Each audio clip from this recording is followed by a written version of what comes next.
అందరికీ నమస్కారం. ముందుగా సినిమాటోగ్రఫీ మినిస్టర్ దుర్గేష్ గారికి ధన్యవాదాలు.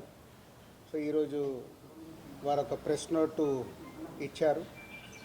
సో 9 days నుంచి జరుగుతున్న ఒక సిచ్యువేషన్ని వాళ్ళు ఈరోజు కన్క్లూడ్ చేయడం చాలా హ్యాపీగా ఉంది. సో ఇది సినిమా ఇండస్ట్రీ తరపున, తెలుగు సినిమా ఇండస్ట్రీ తరపున ఒక నిర్మాత, ఒక డిస్ట్రిబ్యూటర్, ఒక ప్రొడ్యూసర్గా ఒక దిల్ రాజు వారికి కృతజ్ఞతలు తెలియజేస్తున్నా. సో సమస్య ఎక్కడో మొదలైంది. సో మినిస్టర్ గారు ఇచ్చిన స్టేట్మెంట్తో అన్నీ సద్దుమణిగిపోయాయి. సో మీడియా మిత్రులకు కూడా నా కోరిక అది, ఆ కన్క్లూజన్ గురించే కొన్ని క్వశ్చన్స్కి కొన్ని ఆన్సర్స్ కావాలి కాబట్టి ఈరోజు నేను మిమ్మల్ని కలవడం జరుగుతుంది. దయచేసి దీంట్లో మిమ్మల్ని నేను కోరుకునేది ఎలాంటి కాంట్రవర్షియల్ పాయింట్స్ కానీ ఇక్కడ లేని మీరు అడుగుతూ అది డీవియేట్ అవ్వకుండా చూసుకోవాలని నా రిక్వెస్ట్ మీ అందరికీ. పోతే ఇది ఎక్కడ మొదలైందంటే April 19th east Godavari distributors, exhibitors అక్కడ ఒక మీటింగ్ చేసుకున్నారు. అప్పుడు ఆ మీటింగ్లో ఎగ్జిబిటర్స్ కోరుకోవడం జరిగింది, వాళ్ళకున్న ప్రాబ్లం చెప్తూ. సో ఇట్లా థియేటర్లు వర్కౌట్ అవ్వట్లేదు కాబట్టి మాకు పర్సంటేజ్ విధానం ఉంటే బాగుంటుంది అని. సో పోతే అందరికీ ఎన్నిసార్లు ఉన్నా నేను ఒకటే చెప్పేది, ఈరోజు ప్రతి సినిమా సంవత్సరంలో 150 సినిమాలు రిలీజ్ అవుతే 90 సినిమాలు అందరూ పర్సంటేజ్ విధానంలోనే ఆడుతున్నారు. కొన్ని సినిమాలే రెంట్ ఆర్ పర్సంటేజ్ అనే విధానంలో ఆడుతున్నారు. సో ఈ రెంట్ ఆర్ పర్సంటేజ్ విధానంలో ఆడుతున్న దగ్గరే ఎగ్జిబిటర్స్కి కొన్ని ఇబ్బందులు ఉన్నాయి. కాబట్టి వాళ్ళు అలా ఈస్ట్ గోదావరిలో April 19న డిస్ట్రిబ్యూటర్స్, ఎగ్జిబిటర్స్ మీటింగ్లో వాళ్ళు కోరుకోవడం జరిగింది. సో దానికి కొందరు అక్కడ డిస్ట్రిబ్యూటర్స్ యాక్సెప్ట్ చేయలేదు. అది మాకు హైదరాబాద్కి ఇలా నిర్మాతలకి అది కమ్యూనికేట్ అవుతే April 26 గిల్డ్ మీటింగ్ జరిగింది. గిల్డ్ మీటింగ్లో మాకు హిట్ 3 గురించి బాంబేలో రిలీజ్ ఇష్యూ ఒకటి ఉండే, సెకండ్ ఈస్ట్ గోదావరిలో ఇలా పర్సంటేజ్ విధానం కావాలని వాళ్ళు నిర్ణయం తీసుకొని ఇండైరెక్ట్గా June 1 నుంచి వాళ్ళు వాళ్ళది వర్కౌట్ అవ్వకుంటే థియేటర్లు ఇలా ఆపుతాము అని కమ్యూనికేట్ చేయడం జరిగింది. ఇది ఎవ్రీథింగ్ ఎగ్జిబిటర్స్, డిస్ట్రిబ్యూటర్స్ మధ్యలో ఈస్ట్ గోదావరిలో జరిగిన సంఘటన.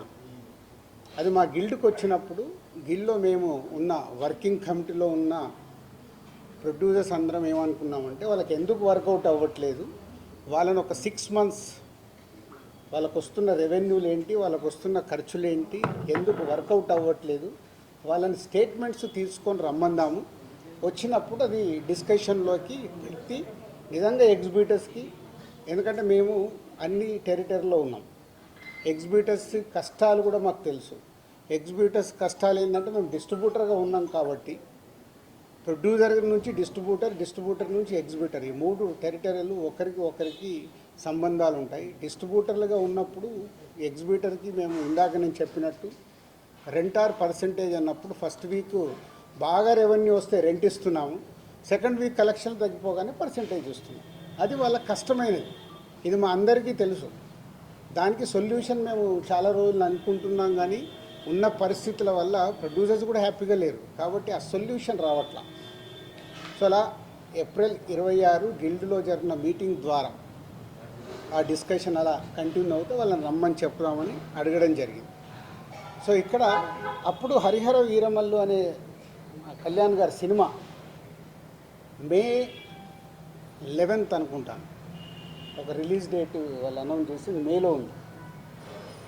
సో తర్వాత అది షిఫ్ట్ అవ్వడము, టెక్నికల్ వాళ్ళ వర్క్ వల్లనో దేని వల్లనో షిఫ్ట్ అవ్వడం, అది షిఫ్ట్ అయ్యేది ఎప్పటికీ డేట్ ఇంకా లాక్ అవ్వలేదు అనుకుంటాను ఇన్ April 26th టైంలో.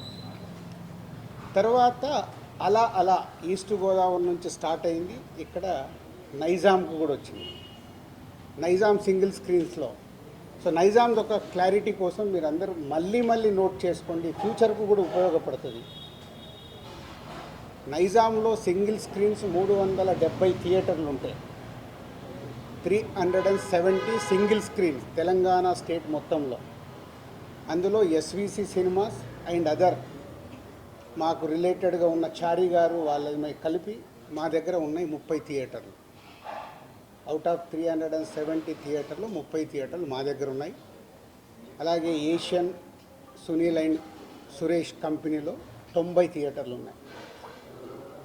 120 మా దగ్గర 30, వాళ్ళ దగ్గర 90. 250 థియేటర్లు ఓనర్స్ కానీ వాళ్ళకు సంబంధించిన వాళ్ళు కానీ నడుపుతున్నారు. అవుట్ ఆఫ్ 370 ఇది రేషియో. మీ మీడియా వాళ్ళకు నేను మళ్ళీ ఇది క్లారిటీ ఇస్తున్నాను.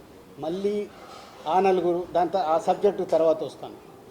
సో ఒక వ్యక్తుల మీద ఇండివిజువల్గా టార్గెట్ చేయడము, వెనకాల ఏముందో అర్థం చేసుకోకుండా మాట్లాడడము, మీలాంటి వాళ్ళు కనీసం ఇలాంటి క్వశ్చన్స్ వచ్చినప్పుడు అండర్లైన్ చేసుకోండి. మీరు మాట్లాడేటప్పుడు ఎవరో ఎక్కడి నుంచో ఫోన్ ఇన్ తీసుకుంటారు. నాకు ఎవరో లింక్ పంపితే జీ న్యూస్ ఉన్నారు ఎవరైనా ఇక్కడ?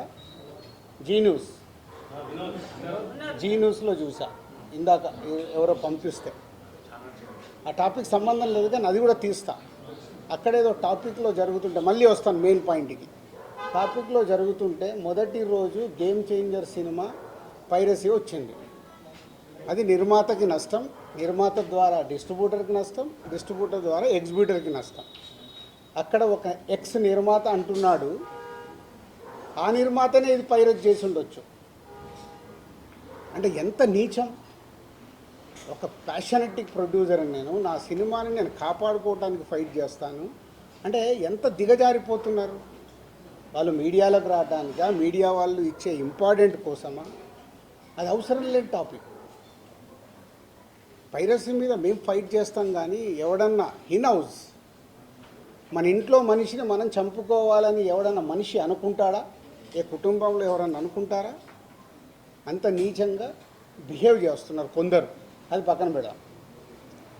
సో ఈ పర్సంటేజ్ విధానం తెలంగాణకు వచ్చినప్పుడు తెలంగాణ ఎగ్జిబిటర్స్ న్యాచురల్గా సార్ ఈస్ట్ గోదావరిలో అది అంటున్నారంట, ఇలా తెలంగాణలో కూడా మేము అన్ని థియేటర్లు మూత పడుతున్నాయి, మాకు ఏదో ఒక సొల్యూషన్ కావాలి అని శిరీష్ గారిని అడగడం జరిగింది. ఎవరు ఆ 270 థియేటర్లు? ఎందుకు 30 ఏళ్ళ నుంచి వాళ్ళు మాతో వ్యాపారం చేస్తున్నారు. 98 నుంచి ఆ ఎగ్జిబిటర్స్కి మాకు 28 ఏళ్ళ నుంచి ఒక నడుస్తుంది, ఆ రిలేషన్ నడుస్తుంది. వాళ్ళు అడిగినప్పుడు ఈస్ట్ గోదావరికి ఇలా జరుగుతుంది అన్నప్పుడు శిరీష్ గారు నా నోటీస్లో తీసుకొచ్చారు. ఇలా నువ్వు ఛాంబర్ ప్రెసిడెంట్గా ఉన్నప్పుడు ఛాంబర్లో జరిగిన లాస్ట్ ఇయర్ నేను ఛాంబర్ ప్రెసిడెంట్, మీ అందరికీ తెలిసిందే. ఛాంబర్లో నువ్వు అన్నావంట ఎగ్జిబిటర్స్కి కూడా ఏదైనా కష్టాలు ఉన్నప్పుడు డెఫినెట్గా గవర్నమెంట్స్తో కూడా మాట్లాడి సాల్వ్ చేస్తామని వాళ్ళు ఈ పాయింట్ అడుగుతున్నారు. ఈస్ట్ గోదావరిలో అడుగుతున్నారు. What will do? ఎగ్జిబిటర్స్కి ఏం కావాలో అడగడంలో తప్పులేదు. వాళ్ళకు ఉన్న ప్రాబ్లమ్స్ ఏంటి వాళ్ళని చేసుకొని కమ్యూనికేట్ చేయమనండి. ఎవరికి? ఛాంబర్కి కమ్యూనికేట్ చేస్తే అప్పుడు ఛాంబర్ నుంచి ప్రొడ్యూసర్స్కి లేదా గవర్నమెంట్కి ఈ టాపిక్ వెళ్తుంది. బికాజ్ ఐఎమ్ ఎఫ్డీసీ చైర్మన్ కాబట్టి ఆ ఉద్దేశంలో వాళ్ళు ఈ రూట్లో రావడం జరిగింది. అది అయిపోయింది. సో నేను నా వెకేషన్ కోసం నేను హాలిడే వెళ్ళాను. వాళ్ళు మే 18 ఒక మీటింగ్ అనుకున్నారు ఎగ్జిబిటర్స్, ఏపీ తెలంగాణ ఎగ్జిబిటర్స్ అందరూ. ఆ రోజు ఆ మీటింగ్ అయిపోయే టయానికి నేను లాస్ట్కి ఒక 15 నిమిషాల గురించి వెళ్ళాను. సో మళ్ళీ అది మీ మీడియా మిత్రులకు కూడా చాలా అవసరం ఇది. ఎందుకంటే ఆ టాపిక్ June 1 థియేటర్లు బంద్ అనేది ఫస్ట్ వేసింది మీరు. లోపల జరిగిందేంటి, వాళ్ళు అడిగిందేంటి మీకు క్లారిటీ లేదు. ఎవరో ఫోన్ ద్వారా చెప్పింది అది మట్టుకే మీరు మీ స్ట్రోలింగ్లు కానీ మీ బ్రేకింగ్ న్యూస్లు కానీ మీరేశారు. అంటే యాక్చువల్ లోపల ఏం జరిగింది, వాళ్ళు ఏం అడిగారు, వాళ్ళు ఛాంబర్కి ఏమి ఇచ్చారు, మీకు క్లారిటీ లేదు. వాళ్ళు అక్కడ నేను వెళ్ళి మాట్లాడిన తర్వాత సార్ మేము ఇలా అనుకుంటున్నాం, మాకు ఈ పర్సంటేజ్ విధానం కావాలి, ఈ రెంటార్ పర్సంటేజ్ అనేది ఉంది. ఆ కొన్ని సినిమాలకే 90% సినిమాలు మేము పర్సంటేజ్లో ఆడుతున్నాము. సో కొన్ని సినిమాలకి ఇలా ఉంది, మాకు కావాలి అని అడుగుతున్నాం. సరే, దాంట్లో వాళ్ళ పర్సంటేజ్ విధానంలో కూడా రాయొద్దు అని చెప్పా. ఎందుకు? అది ప్రొడ్యూసర్స్, అక్కడ డిస్ట్రిబ్యూటర్స్ కంఫర్ట్గా లేరు, ప్రొడ్యూసర్స్ కంఫర్ట్గా లేరు. సో మీ కోరిక, మీ రిక్వెస్ట్ ఏదైతుందో మీరు ప్రొడ్యూసర్స్కు చెప్పండి. డెఫినెట్గా ప్రొడ్యూసర్స్ మీటింగ్ అయినప్పుడు వాళ్ళు మీ గురించి ఆలోచించి ఎలా దీన్ని సాల్వ్ చేయాలనేది ప్రయత్నం చేసి తొందరలోనే చేస్తాము. అక్కడ కొందరు సార్ మేము ఇది కాకుంటే June 1 నుంచి మేము థియేటర్లు క్లోజ్ చేస్తాం, అది తప్పు. మీరు అలాంటి స్టేట్మెంట్లు కానీ అలాంటివి అడిగితే ఎదుటి వాళ్ళకు హర్టింగ్గా ఉంటుంది, ఆ టాపిక్ వద్దు. సో దీన్ని మీరు అందంగా మీ ప్రొడ్యూసర్స్కి ఛాంబర్ ద్వారా, ఏదైతే ఛాంబర్ మెయిన్ బాడీ ఉందో దాని ద్వారా డిస్ట్రిబ్యూటర్లకి ప్రొడ్యూసర్లకి కమ్యూనికేట్ అవుతే మళ్ళీ జాయింట్ మీటింగ్ అవుతుంది. జాయింట్ మీటింగ్ అయినప్పుడు దీనికి క్లారిటీ వస్తుంది, లేదా ఒక సొల్యూషన్ కోసం ప్రయత్నం జరుగుతుంది అని నేను చెప్పగానే ఆ రోజు అక్కడ ఉన్న వాళ్ళందరూ ఏకీభవించారు. నేను బయటకు వచ్చేసి 15 నిమిషాల తర్వాత బయటకు వచ్చిన హాఫ్ అన్ అవర్కి ఏ ఛానల్లో చూసినా June 1 థియేటర్లు బంద్, June 1 థియేటర్లు బంద్, టక్క మెసేజ్లు వస్తుంది. ఏంటయ్యా అని నేను ఛాంబర్కి ఫోన్ చేశాను. ఆ ప్రెసిడెంట్కి సెక్రటరీతో మాట్లాడితే సరిగా వాళ్ళు ఇలా లెటర్ ఇచ్చారు. ఏమని ఇచ్చారు? ఎగ్జిబిటర్స్ లెటర్ ఛాంబర్కి మాకు ఇలా. హిట్ టీవీ యాప్, ఇందులో short news, live news, entertainment shows, movies, digital magazines తో పాటు మీ జిల్లా వార్తలను కూడా ఫ్రీగా చూడొచ్చు.